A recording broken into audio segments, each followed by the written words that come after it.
एक दिन लाला जी ने केला खाया और फिर अचानक फिसल गए। यह देखकर सभी लोग हंस पड़े। कभी कभी छोटी छोटी घटनाएं भी बहुत मजेदार होती है।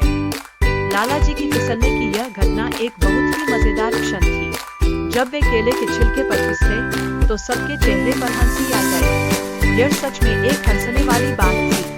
अब एक मजेदार दृश्य में एक बंदर ने अपनी दुकान खोली। यह देखकर हमें यह सोचने पर मजबूर करता है कि जानवर भी हमारे जैसे काम कर सकते हैं। क्या यह नहीं है बच्चों?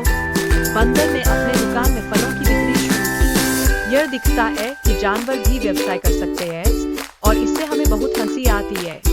सोचिए, एक बंदर फल बेच रहा है। अब कहानी में दो मोटे चूहों का जिक्र है जो बहुत आराम से सो रहे थे। यह हमें दोस्ती और आराम के महत्व के बारे में बताता है। क्या दोस्ती सच में बहुत अच्छा एहसास नहीं है? लल्लू चूहा अपने दोस्तों के साथ बातें कर रहा था। यह दिखाता है कि जब हम एक साथ होते हैं तो हम कैसे मिलकर समस्याओं का सामना कर सकते हैं। साथ मिलकर सब कुछ आसान लगता है। चूहों की मजेदार बातचीत में कई हास्यपूर्ण संवाद हैं। यह पता चलता है कि वे एक दूसरे से डरते हैं और यहाँ पर एक मजेदार मोड़ आता है। यह सच में हंसाने वाला है।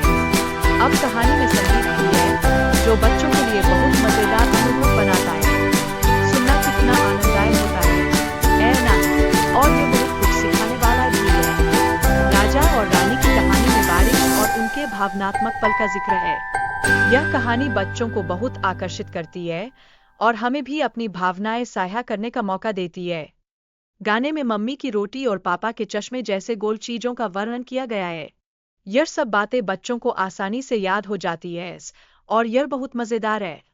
गाने की संगीत और लय बच्चों का ध्यान खींचती है। इससे बच्चों को गाने के बोल दोहराने के लिए प्रेरणा मिलती है। क्या आप भी गाना गाना पसंद नहीं करते?